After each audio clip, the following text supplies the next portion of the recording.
in my experience, veterans, who were potentially culpable or, who served as agents of trauma or violence on others, for reasons that maybe really were juxtaposed to the rules of engagement, that when they seek treatment, they don't want somebody who's going to explain away their actions. They want somebody who's going to help them to take responsibility and to really come to terms.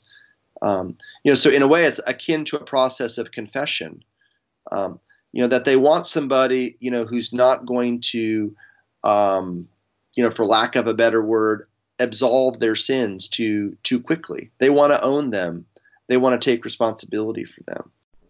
When a civilian enters any branch of the military, they go through a period of basic military training that's designed to change the way they think and act, to turn them into a soldier, sailor, Marine, airman, or Coast Guardsman.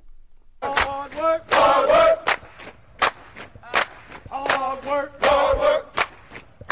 Hard work. This is seen as an important time in the individual's life, critical for the proper transition from being someone not in the military to part of one of the greatest fighting forces on the planet.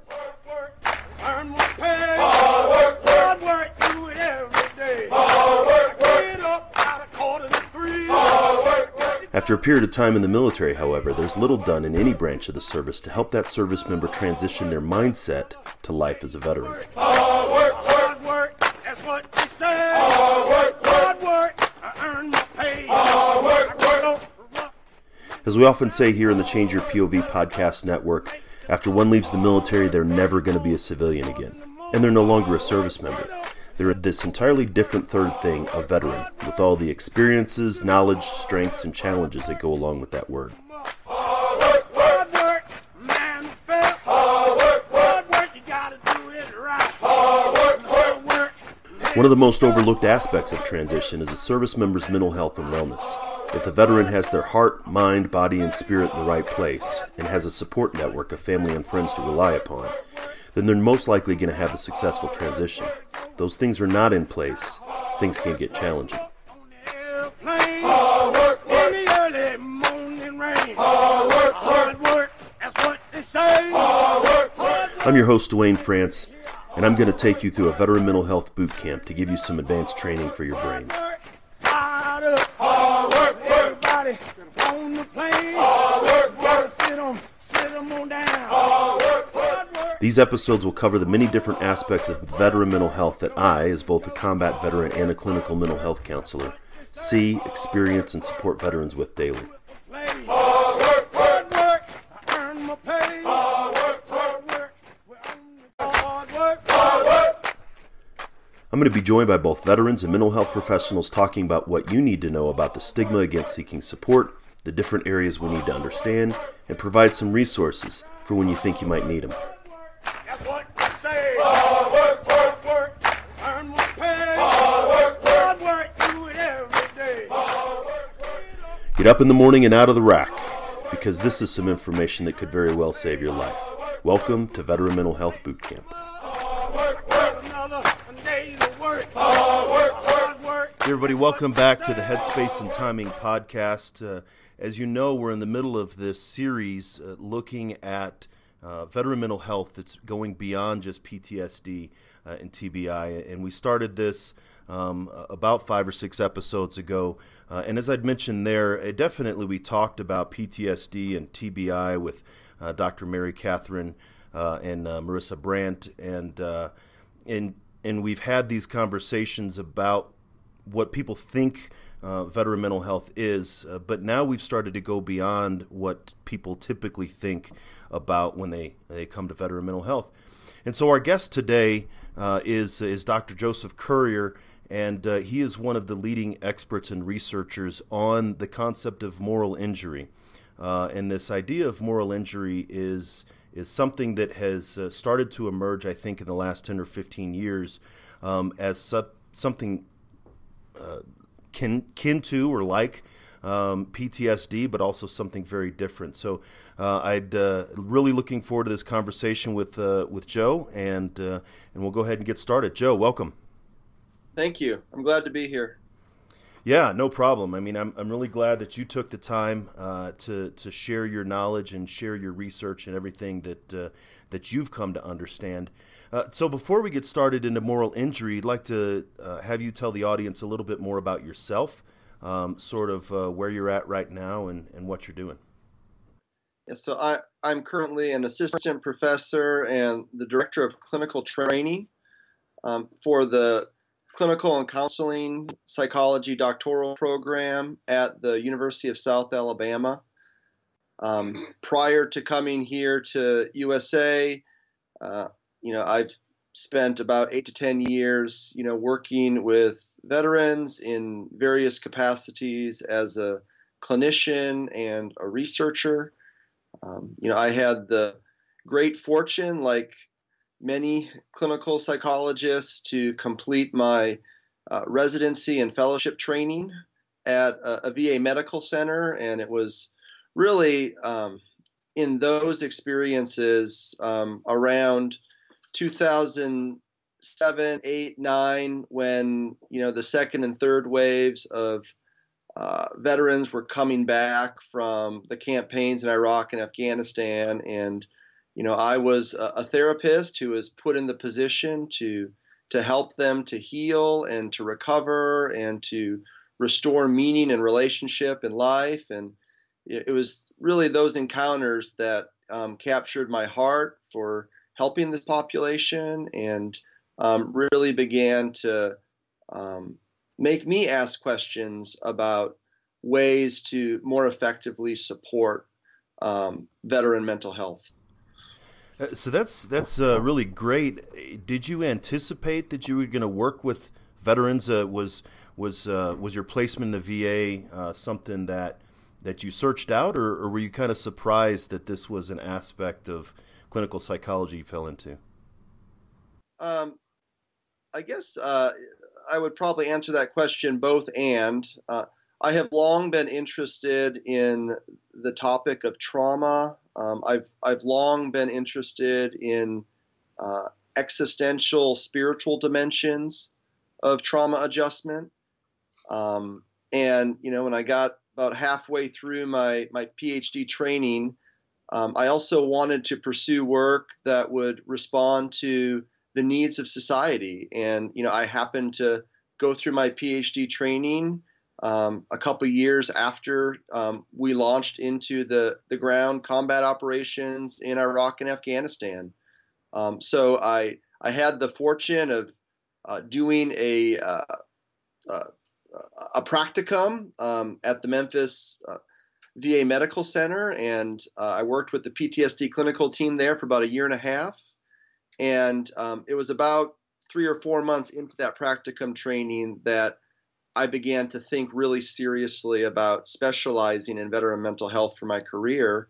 That was not something that I had anticipated when I started my PhD training, but it emerged probably about halfway through. And thankfully, I haven't needed to veer away from that.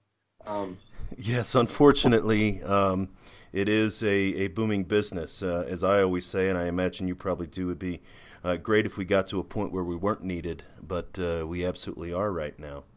Absolutely. And it's important to me. I think, like many of us, I really enjoy being needed, although I would covet the day where maybe we don't need people like me to be working so hard. Yeah.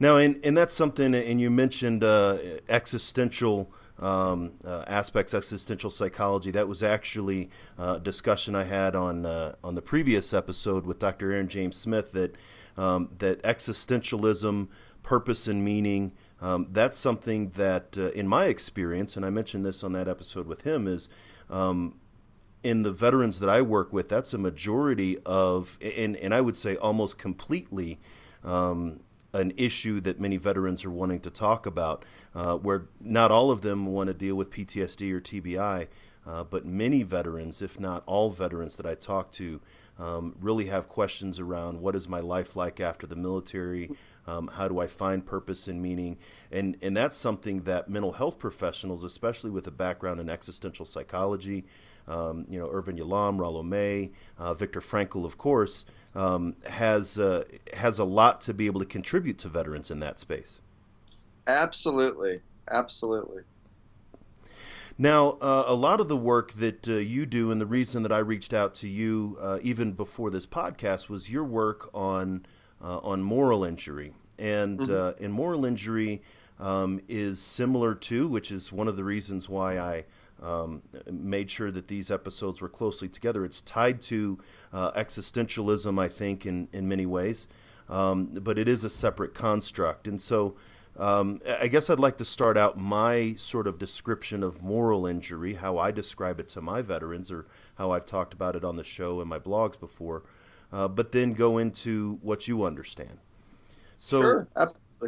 I explain when I talk about this, I say that PTSD is an injury of the behavior. That's a very simplistic thing, of course, but the automatic fear response, the loud noise, and I have this neurological, physiological, behavioral response.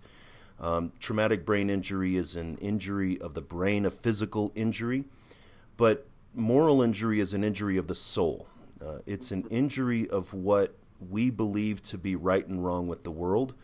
And I explain it to veterans that it's when our compass that points to right, to correct, to good thinking, maybe, it either goes off by a few degrees or many, many degrees. And we start to think about things in a way that may not be entirely acceptable. And the experiences that we have changes us.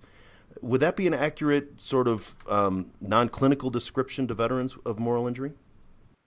Yeah, I think so. I really like the metaphor of the broken compass, the broken moral compass, as a way of capturing the experience of what it's like to be morally injured, to feel like, a person no longer has the capacity for moral decision making where they're going to be able to engage in intimate relationships, participate in socially sanctioned sources of meaning. Oftentimes, there's a profound sense that their basic sense of humanity has been somehow stripped away from them. If we're going to use metaphorical terms, I often, will use the metaphor of the Tin Man in The Wizard of Oz, that each of those characters is on a journey of sorts. And, the Tin Man's journey is to recover his heart. So I think that many morally injured veterans, have that experience that somehow, their sacred beliefs and values, the things that really made life worth living, that there's just an empty place where those things used to be. I really like that, and that's very interesting. But one of the things with the Tin Man is he noticed the loss and he longed for that hole to be filled. Yep. In my experience, veterans aren't really aware that that's even a thing. That's really that they're almost not certain, or they're not aware of the fact that they've lost that, or that hole exists. They know something's wrong, but they don't know that the heart is missing, and they don't go on that journey to retrieve that. Mm-hmm. Absolutely, and I think that's why conversations like this one are so important. Just educating, veterans about the potential manifold consequences of serving in war, even if they don't necessarily meet criteria for a psychiatric disorder like post-traumatic stress disorder, or a medical disorder, which would be TBI in mild or moderate forms. Educating folks on, just the full continuum of challenges that can occur after war zone or military service.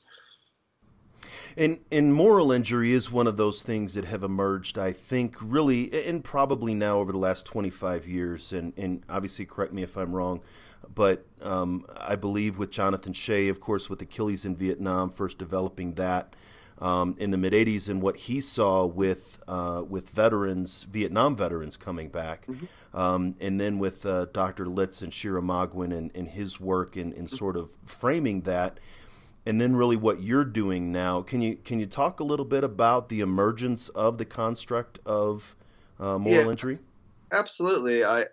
you know, so I think you're absolutely correct that the construct of moral injury has really only recently gained the attention of behavioral scientists and mental health professionals.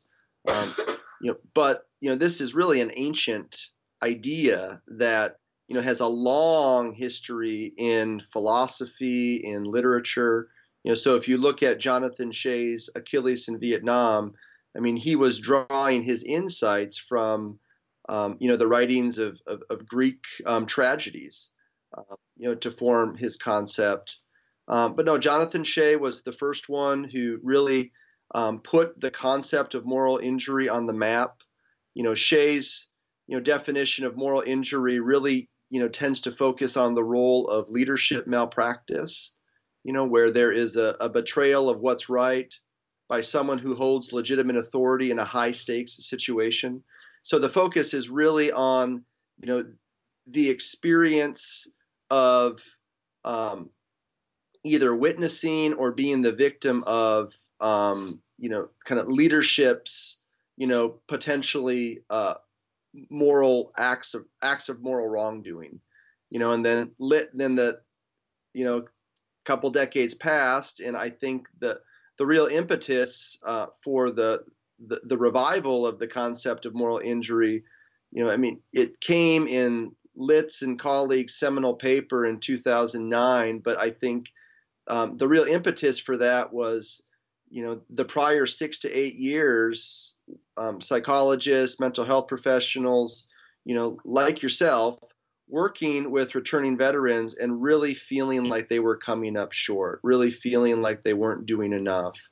And Litz's definition, it complements Shea's definition, but Litz's definition is more focused on what I might consider self-directed moral injury, trying to capture the unique emotional, social, spiritual consequences that can emerge when you yourself was the agent of potential moral wrongdoing, or you witnessed others commit these acts and you somehow hold yourself accountable for not limiting them in some way. There have been some recent definitions of moral injury that have come out, really over the last year. So there was a wonderful paper that was written by a couple friends of mine, Jake Farnsworth, Kent Drescher, Wyatt Evans, Robin Walzer, and they would define kind of moral injury as sort of the state of kind of engaging in unworkable or dysfunctional attempts to resolve moral pain. So what I like about this newer definition of moral injury is, it highlights the fact that, for folks who are experiencing a moral injury, they may need to seek help. Their ways of coping are not helpful. They're not going to help them find their feet again, recover their heart, to use the metaphor of the Tin Man. But there's also a recognition as well that, the experience of painful moral emotions like guilt and shame, having thoughts of personal responsibility, that, considering, just the hellish nature of war, that, it makes sense that many of our veterans coming back, particularly those, who were in really heavy combat situations, it makes sense that coming back, many of them are going to be experiencing a sense of moral pain, similar to grief after the loss of a significant loved one, and that we don't want to pathologize those moral responses. Yeah, so it's really great, and I hear three very specific ways, and I get the sense that all of them are true, and these are different aspects to the same overall construct. Is the first the external betrayal of leadership or anything like that with Jonathan Shea. When I was in Iraq or Afghanistan, and we call them black routes, right? When routes were black, when the IED teams have not gone and cleared it, and there's a potential for danger, and yet we were still sent out on those routes. that many of my my soldiers or us, or we're just like, well, why are we here? Or the people back in the rear just trying to get us killed, that kind of thing. We knew that wasn't true, but the sense was that there was this, we had to almost in some sense blame someone. So that's very accurate from an experiential standpoint in my, really in Iraq as much, and a little less in Afghanistan, but definitely in Iraq when I was there in 06, 07. And so that's when I talked to veterans about this.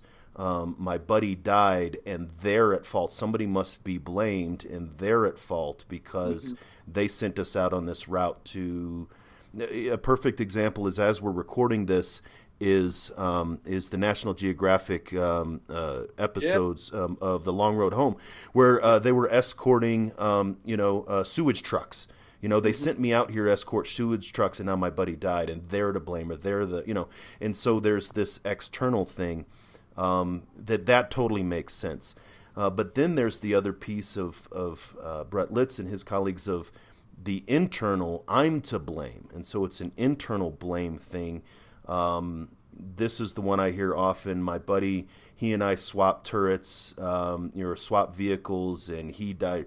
My vehicle went first, or we draw straws, and he went on the mission and I didn't, and that should have been me. And I see that very often. And then finally, this third one of, I have... Okay, so maybe I've recognized those two, but nothing I can do can overcome those feelings of guilt and shame. Yeah, absolutely. So, no, go ahead. I was just, so I think, I think you're exactly right that, sort of use kind of the metaphor of the blind man and the elephant. I think, Jonathan Shea and Brett Litz and his colleagues, I think that they're highlighting, different dimensions that need to be, kind of acknowledged. So we need to be accounting for both these other directed and self-directed aspects of moral injury. Now, and we're not, and I guess maybe we can get into examples of events that would cause moral injury. I Sure. see things on big scale. Of course, we talk about Abu Ghraib, or we talk about, back in Vietnam, the My Lai scandal, or in more recent times, I think it was 2011 or 2012, with the videos of the Marines, urinating on the remains of the enemy and things like that. I've had veterans, as we talk about this, and I use that last one specifically, where I have veterans that say, I don't condone what they did, but I've gotten to the place where I understand where they thought that was right. That's moral injury. Yeah, absolutely. Yeah, absolutely. So what other kind of things perhaps would be morally injurious in your experience to veterans? Yeah, so, so in terms of self-directed events, or I think what many folks are calling kind of transgressive acts, in my experience, maybe many of these kind of lesser severe events, so obviously there's like the grand, kind of scale events like you're talking about, but even like kind of lesser severe events, mistreating civilians, being, too harsh with civilians, potentially damaging civilians' property unnecessarily,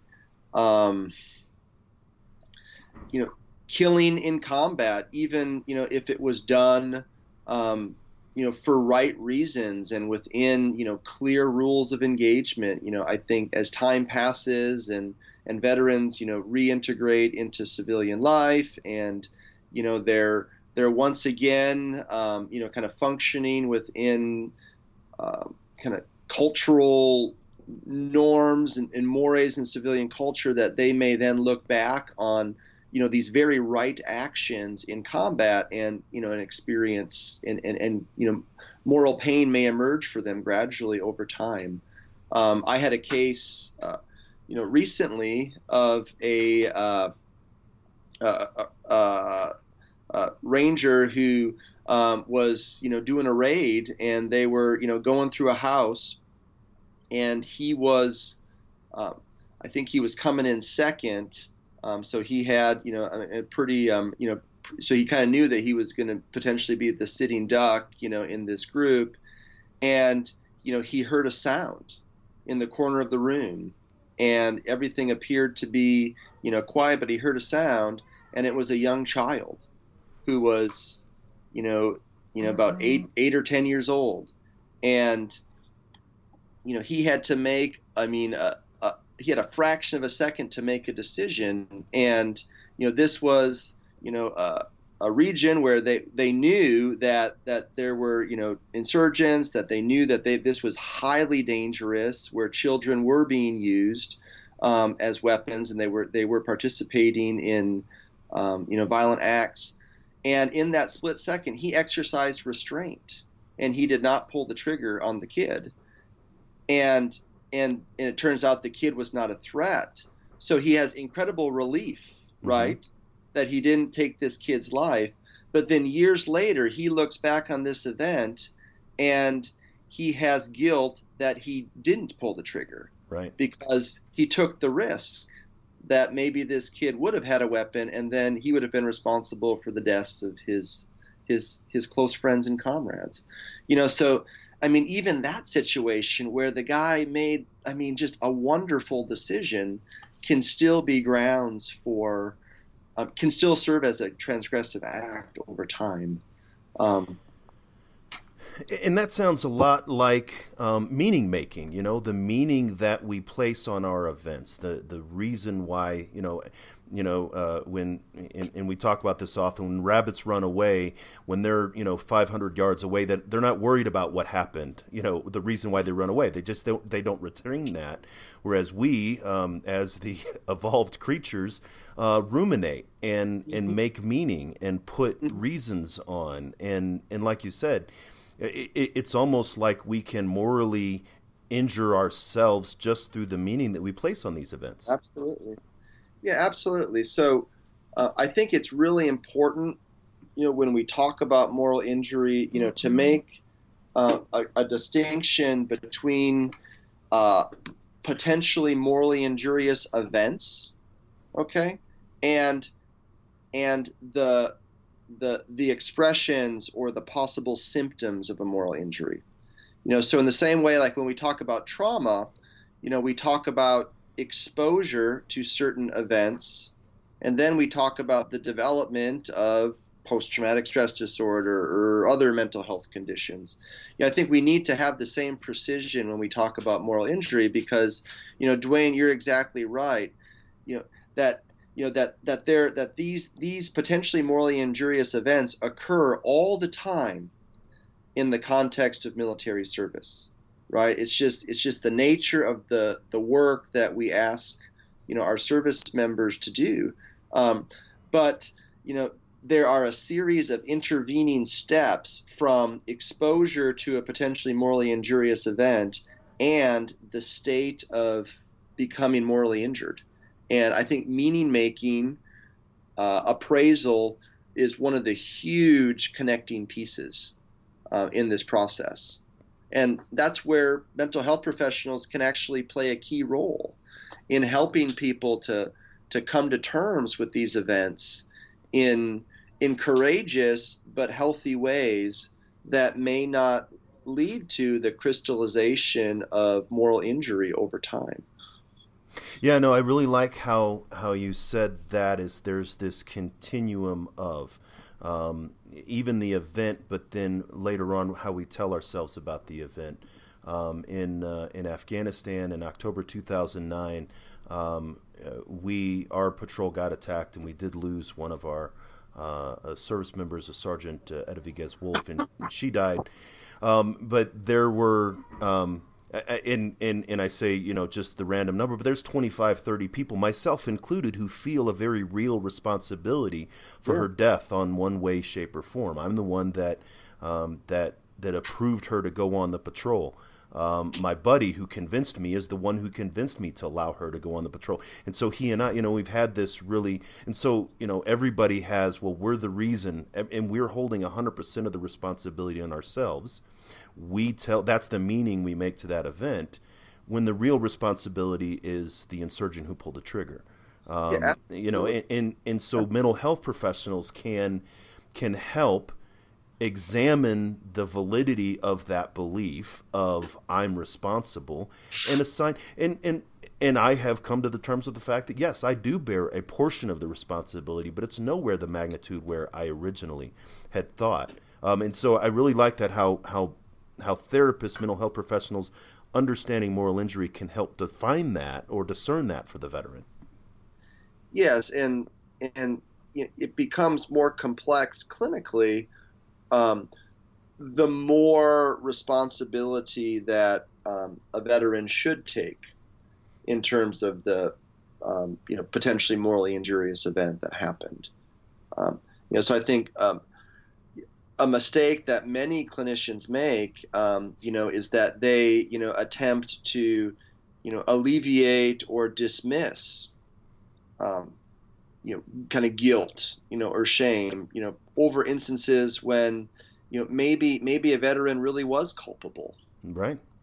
And it's ironic, but in my experience, veterans, who were potentially culpable or, who served as agents of trauma or violence on others, for reasons that maybe really were juxtaposed to the rules of engagement, that when they seek treatment, they don't want somebody who's going to explain away their actions. They want somebody who's going to help them to take responsibility and to really come to terms. So in a way, it's akin to a process of confession. That they want somebody, who's not going to, for lack of a better word, absolve their sins too quickly. They want to own them. They want to take responsibility for them. And I think that really speaks to, we talk about the warrior ethos, but we're used to taking responsibility. Veterans are used to accepting responsibility for their actions. It's a key aspect of their nature. Yeah, absolutely. And so it would be disingenuous for them to even, somebody say, oh, you shouldn't feel guilty. Well, it doesn't change the fact that I do feel guilty, and I actually do have a measure of guilt around it. And so I really, that's a really important point. I appreciate that. Yeah, absolutely. And, if you think about the action tendency that accompanies guilt, that we have the capacity to feel guilt for the purpose of making amends and making right that which has been damaged, whether it's hurting someone that we care about, that the capacity to feel guilt allows us to go and ask for forgiveness and to make amends. It gets complicated often, in cases of moral injury where there may not be a concrete way to make it right. And this is another way where mental health professionals can help to maybe make amends in different ways in the context of treatment. And with Brett Litz in adaptive disclosure, Yep. This benevolent other, that's the concept of that intervention is for whatever these is having this, it's almost like a Gestalt-like conversation. Dialogue. Yeah. Right, with a benevolent other, and I've had that. I've worked with veterans to be able to say, okay, if your buddy who you feel responsible for, what would you say to them? How would they respond to you? You know them best, and things like that. And I can definitely see how that can help kind of evolve that. And so those are for the very, very big sort of morally injurious events. But what about the small clicks right on the compass? The way I kind of explain it is there's sort of a cumulative effect of our belief in changing right and wrong. I describe it as there are no stop signs in Afghanistan. There's no speed limits. There's no one-way streets. The one-way street is whichever way I'm driving. We would go, for safety reasons, security reasons, for expediency, wrong way around the traffic circle. Everybody stops and gets out of my way. Once you kind of, especially as an 18 or 19-year-old, realize that, hey, that's something that's possible. And if I work in this very, if it's not right to shove people out of the way, so to speak, or stop traffic and back it up, now I have to come back to society where there are speed limits and rules and laws, and now I have to sit behind a little old lady at the checkout counter writing a check. Mm-hmm. Can that be morally injurious sort of in a cumulative way? Yeah, I think so. I think often, what happens for some morally injured vets, is that they come back and, they're needing to function within this different cultural moral system of right and wrong. And they look back and they can see this prior version of themselves acting very, very, very, very differently. And for many, morally injured vets, I think it challenges their self-concept. It causes them to feel a sense of shame. Right. That, like a year ago, I was, I was driving like, a madman, or I was, if that little old lady was in front of me in the checkout line, I would have pushed her out of the way, or cussed at her, or treated her very disrespectfully. So looking back, I think coming back, I think many veterans, they sort of feel like a monster, because they can look back on this prior version and realize that I have the capacity to live outside of the social contracts of society. That I have that capacity, that is in me. The reality is it's in all of us. Right. It's just not awakened. It's just not awakened, right? So, and veterans have experienced that. And, I think for many of them, it creates a sense of shame. It also creates a sense of fear of what they're capable of. So I think what drives avoidance in moral injury is often, in a sense, it's almost out of love that they're withdrawing from social relationships or socially sanctioned sources of meaning, because they're trying to protect the civilians. Right. Because they don't want to hurt anybody. They don't trust themselves. So I do think that, it can be the accumulation of these small, I like the metaphor that you use, ticks of the moral compass, that can really create problems over time. And that's something, and I really like how you brought that out, that feeling of being a monster, and that's how we describe things, and I often explain to veterans, we take on the label of action. We may have done monstrous things, but that doesn't mean we're a monster. We may have done bad things, but doesn't mean we're a bad person, but we put that on ourselves. I had a veteran, and as you and I originally came across, and so many of the listeners know, I work with justice-involved veterans. That's primarily the work that I do. I've been doing since 2014. And this veteran was in the justice program, and he's given me permission to freely share this. But he said that when he went in, this is his description, he said, when I went into that valley, I thought that I was Captain America. A year later, I came out finding that I was Dr. Doom. He thought that he was this hero, that he was, he volunteered to go to Afghanistan. He was going to, it's just, it's some of it excitement, adventure, and really wild things, but also, truth, justice, and the American way. And he went into the valley, it's not to go too specifically into it, but, and it could be any of them, Fallujah, Ramadi, Korangal, the Arghandab, any, major Kunar province. And so he went in there thinking he was one thing, and then realized over that year that he had the capability of doing things that were monstrous, and he saw himself as evil. Mm-hmm. And yet then went back on a second tour to the same location, and so compounded it. So I really like how you brought that out. Oh, well, good. I'm glad. So, and that's a lot of the different things about moral injury. And just maybe for a little bit, how is it separate from PTSD? Because many people think that, well, isn't it all one and the same? But it is a very clear difference. My description is PTSD doesn't explain survivor's guilt, at least in my experience. the negative cognitions assigned to a traumatic event, that doesn't explain survivor's guilt when you weren't faced with that. So could you talk a little bit about the difference between the two?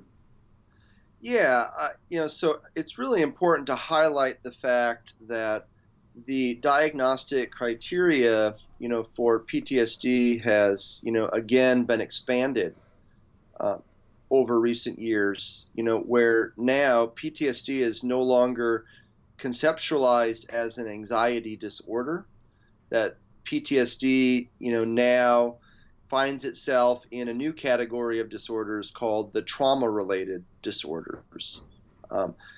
Historically, the diagnosis of, PTSD, emerged really for political reasons, not necessarily for out of really rigorous scientific research, although I think we have learned through, scientific research over the last 30 or 40 years that, PTSD can be quite powerful, and it tends to be particularly debilitating.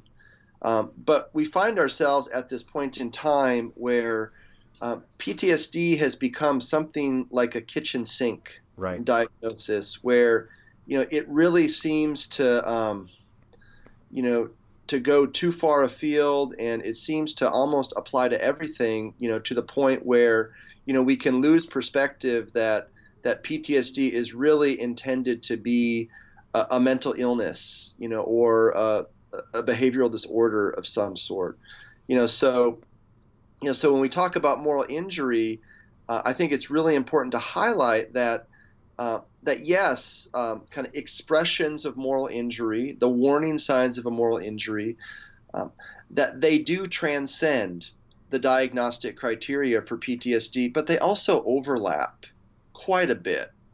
So for example, there's a lot of similarities in content with PTSD symptomatology. So for example, both moral injury and PTSD, they both are characterized by avoidance of memories or relationships, activities that are somehow reminiscent of the trauma.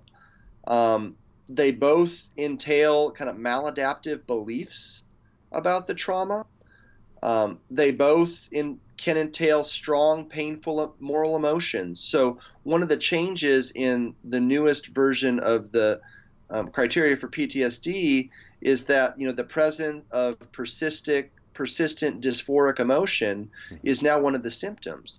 So guilt and shame can now be a symptom of PTSD, in the same way that guilt and shame can be a warning sign of a moral injury. Self-blame, social disconnection, emotional detachment, psychic numbing, these things cut across both. I think for me, as we think about like how to differentiate between PTSD and moral injury, for me as a clinician, it's more helpful to focus on the function of the symptoms rather than the content of the symptoms. So for example, behavioral avoidance be a key feature of either PTSD or moral injury. Why do folks engage in behavioral avoidance in the context of PTSD? Well, it's typically to avoid feeling anxious, to avoid having kind of that fight or flight mechanism triggered again, right? For folks that are engaging in avoidance in the context of moral injury, for them, it's going to be more about protecting others from being morally contaminated, trying to, somehow protect others from knowing about all the things that they've been through, that they don't want to taint others. They don't want to hurt others. So they may, show the very same symptom, but they may do it for different reasons. No, I really like that, and not to, I didn't mean to interrupt you, but that's I have this vision of two veterans, sitting on opposite ends of the diner, for example. Have this, everybody stay away from me. One of them because they're afraid of interactions with others. The environment makes them anxious or things like that, and so it's It's I'm protecting myself from the environment, where the other veteran that is dealing more morally injurious, as you said, I'm protecting the environment from me. And that's a fine distinction that, to be honest, can't be done in a 20-minute, 30-minute evaluation. That takes time to really understand where that veteran's coming from. Yeah, absolutely. Absolutely. So you have these similarities, but there are some really important distinctions, ways that maybe, we can't really fully contextualize moral injury within the context of PTSD, so, at the level of events, potentially morally injurious events can occur in contiguous time and space with criterion A events for PTSD, but it's possible that other types of events might be appraised as morally injurious than the events that would be required to qualify as a criterion A stressor for PTSD. But as of right now, criterion A stressors for PTSD, they do not clearly account for acts of perpetration, right, or transgression. So this is one way that PTSD kind of falls short. And the research would suggest that that these acts of perpetration, that these transgressive acts, that they seem to have a particularly debilitating mental health impact compared to acts when one was potentially the victim or the witness. I think even if you look at criterion D criteria for PTSD, this would be kind of the new symptoms that have emerged. So negative trauma-related beliefs, expectation, cognitions. The criteria for PTSD, states that these need to be exaggerated or distorted attempts to make sense of the trauma. But, I think beliefs related to moral injury, that they tend to involve right and wrong, and they may not be distorted at all. Yeah, they may be accurate. They may be accurate. So I think that's really key. And then also, the strong negative beliefs in the context of PTSD, we've set up the diagnostic criteria in a way where they can be evaluated. So you can empirically address the belief that the world is not a safe place. Like, you can use cognitive restructuring, you can put that under a microscope, you can generate evidence for against that belief. But for folks, who are struggling with moral injury, they may be struggling with that belief, but they might be struggling with the belief the world should be a safe place. That I know the world is safe, but you know what? There's something inside of me that says this isn't the way the world is supposed to be. So there's a distinction, between descriptive and prescriptive cognitions. And, I think that PTSD is really effective at capturing the descriptive cognitions, whereas I think people who are struggling with moral injury tend to be struggling more with the prescriptive cognitions, more like the thoughts about like what the world should be like. So thinking about a veteran who might be experiencing both PTSD and moral injury after they put their life on the line for potentially 3, 4, 5, 6 deployments, and now they're really struggling from a mental health standpoint, and they look back on this younger version of themselves and they just have this sense that I shouldn't be struggling this way. This was not what I signed up for. Mm-hmm. Right? And that can bring about a sense of moral injury too. And so in dealing with or addressing post-traumatic stress disorder differently than moral injury or some of these other concepts I've been talking about on other episodes, there's different interventions mm-hmm. that mental health providers would use. EMDR works excellent with very clear post-traumatic stress disorder, the traumatic stress reaction of a criterion A event. Prolonged exposure, if it's only just PTSD, that works very well. And that's what I'm trying to get across to mental health professionals who may be listening is, you need to use the right tool for, the task that's in front of you. And if you think it's PTSD and you're using prolonged exposure, but it really has more of the prescriptive description of morally injurious event, that's totally different kind of intervention that's used. Yeah, absolutely. So obviously this is the $1 million, maybe $1 billion question. What treatment approaches are going to be most effective for addressing moral injury? How do we need to adapt existing evidence-based interventions for PTSD to address moral injury? So there are a number of groups across the country that are really leading the way in this work, and these groups seem to be taking kind of two basic approaches. So there are some groups who are attempting to take evidence-based interventions. I mean, it could be EMDR, it could be prolonged exposure, it could be cognitive processing therapy. So they're taking kind of the bones of that intervention, and then they're attempting to adapt it to also address issues of moral injury. And then you have some groups, like Brett Litz's group, who are developing novel interventions. So I mean, the components of their intervention are not novel, but the packaging and the ordering of their interventions are novel.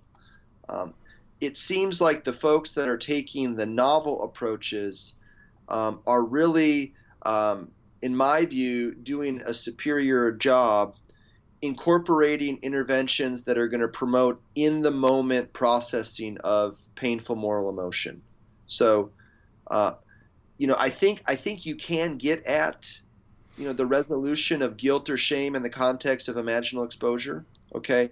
But I think that you're only going to be able to get your veteran patient to a certain point in time. I think you need to be able to incorporate additional interventions, that are going to move them toward forgiveness of self, forgiveness of others. And so what's happening is you see Litz's crew, you see Shira McGeen, she's developed an intervention, to help veterans heal from kind of persisting trauma-related symptoms related to acts of killing in war. So what you see them doing is they're incorporating events that really, had their early roots in the Gestalt, in the humanistic therapy tradition. Right. They're using these imaginal dialogues, whether in the form of a chair intervention in session, or they're using, a varied version of them, where the focus is on writing or journaling. But essentially what's happening here is you're helping the person to, promote dialogue within themselves to resolve this inner conflict. And in my experience clinically, these kind of in-the-moment processing of emotion interventions that, really these are the interventions that form the basis for emotion-focused therapy, Les Greenberg's work. They hold tremendous promise for addressing moral injury. There are some folks that are really doing a good job modifying acceptance and commitment therapy to addressing moral injury. So ACT has a focus on clarification of values, living in accordance with values, reclaiming values. I think the values work in ACT lends itself really well to helping morally injured vets heal as well. So, and that's some really great points, and I'll make sure to get connections to all that in the show notes. But also one of the important things is to determine whether there is moral injury in the first place, and that speaks to your work with the assessments and how do you assess moral injury separately from post-traumatic stress disorder. You want to talk about that for a few minutes? Absolutely. I guess in terms of the contribution of my work, I've been much more focused on assessment than intervention. I'm kind of sitting back, allowing colleagues to do the heavy work in terms of intervention development and evaluation of interventions. But we have, made pretty good progress, in the area of assessing, moral injury. So right now, there would be two psychometrically available instruments to capture exposure to potentially morally injurious events. Bill Nash, Brett Litz, they have a measure called the Moral Injury Event Scale. It's a 9-item measure. It's pretty helpful for assessing kind of the presence of events that where the veteran may believe that they transgressed, where they were the potential victim of betrayal. And then we have the moral injury questionnaire, which is supposed to be an exposure-specific measure that myself and colleagues, Kent Drescher and others, developed. And this measure assesses kind of the exposure to a fuller range of specific potentially morally injurious events. And we've talked about many of these. More recently, over recent years, my team has worked to develop a tool for assessing the expressions of a moral injury. So earlier we made a distinction between events and expressions. So to continue to make that distinction, we have a couple good tools for assessing events. Now, we have a tool. Actually, I'm excited to say that our article was accepted for publication last week, so I can now speak freely about our scale that we've passed peer review. But we've developed. It's a 17-item version that captures both self-directed expressions of moral injury and other directed expressions of moral injury. If I were to incorporate these measures in my own clinical practice, which I do, I would tend to use them alongside conventional exposure measures. So I would want to get a full picture of all of the different potential traumas that my patient had experienced, and then I would also use the we call it the expressions of moral injury scale. I would use that alongside other conventional mental health symptom measures. So I tend to like the measures the VA endorses, the PCL5 and the PHQ-8. These would be measures of PTSD symptoms and depressive symptoms. What we have found in our research is that our measure of moral injury expressions tends to overlap quite a bit with symptomatology of PTSD and depression, but it does tend to add something unique to the clinical picture that isn't being captured in the diagnostic criteria for PTSD and major depression. And that sounds like it's really, tuning the focus of the lens. Essentially what we were talking about earlier is helping clinicians discern a little bit more about what actually we're addressing right here. And so I find that very beneficial. As I mentioned, one of the first reasons, or the first reason I reached out to you, was my questions about the military moral injury questionnaire, military version, the MIQM. In my clinical work, maybe this might be beneficial for you, is I find the moral injury event scale good for more of a broad range if it's not combat focused. So I have veterans, maybe Cold War era veterans who may not have engaged in combat. They respond much more to the moral injury event scale versus combat veterans that it fine tunes for your assessment. So I use them both interchangeably in the different context.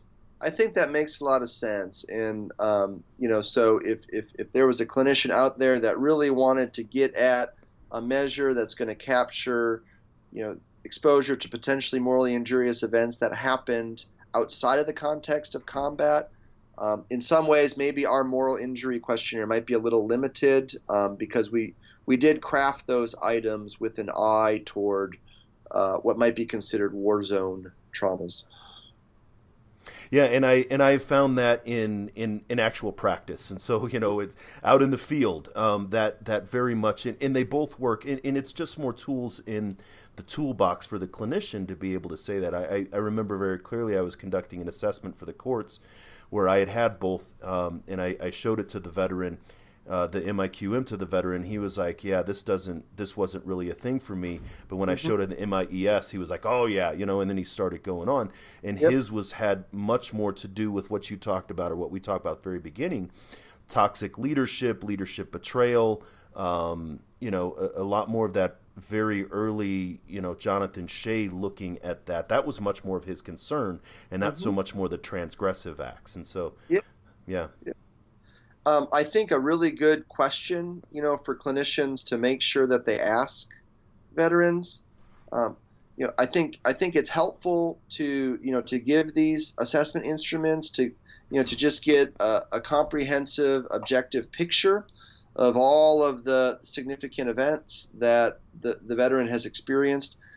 And I think by adding the moral injury event scales, essentially what you're doing is you're sending the message very early on that you want to expand the conversation, that you're comfortable talking about these things, that you want to understand these events. And then once you have that information, I think a really helpful question is just to ask the veteran, which of these causes the most pain for you today? Or which of these events haunts you the most today? And then to give the veteran the freedom to identify the event or the events that are at the center of their pain.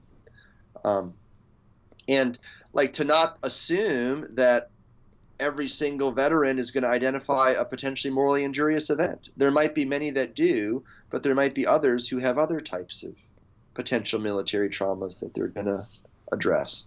Right, and that's where I've taken to using this conceptualization as we're going through this series to walk through a veteran in each of these, and it addresses substance abuse, emotional dysregulation, separate from PTSD, and it kind of goes through all these, and it's been able to help. I have a veteran, who says, yeah, I've gone to the PTSD program, I've got that piece, but things are still out of whack for me. And in the discussion, it was really much more of the Viktor Frankl, the purpose and meaning was his concern. Is that aspect of his post-military life hadn't been addressed, and so I like this to be able to just discern really what we're doing. Joe, I think we could talk about this stuff all day, and I really appreciate your time. I think this is really going to help both the veterans who listen to this understand about moral injury, but also maybe their family members and definitely clinicians. So before we wrap up, how can listeners learn more about what you're doing? How can they reach out to you? Email is the best way to reach me. My email address is jcurrier, Currier, at southalabama.edu. You can also find me on my faculty page for the University of South Alabama website. Send me an email. I'll be glad to share any of these resources with anybody that's trying to help veterans. Yeah, I'll make sure to get all of those in the show notes, and we'll do a recap here in a bit and make sure that everybody has that information. Any last thing that you'd like to talk about real quick? No, I just really appreciated this conversation this morning, and I'm grateful for the work that you're doing, Dwayne.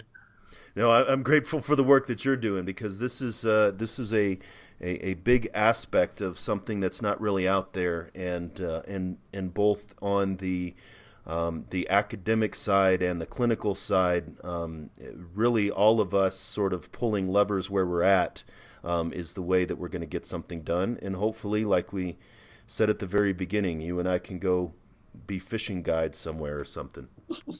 Oh, that would be great. Okay, thank you very much, and look forward to hearing more from you in the future. All right, sounds good. Hard work. Hard work. Hard work. Hard work. So we just got done listening to a great episode with Dr. Joseph Currier talking about moral injury. That's what I say. Hard work. Hard work. Earn my pay. Hard work. You can find the show notes on this show and many of the things we talked about at either changeyourpov.com or veteranmentalhealth.com. looking for episode HST033.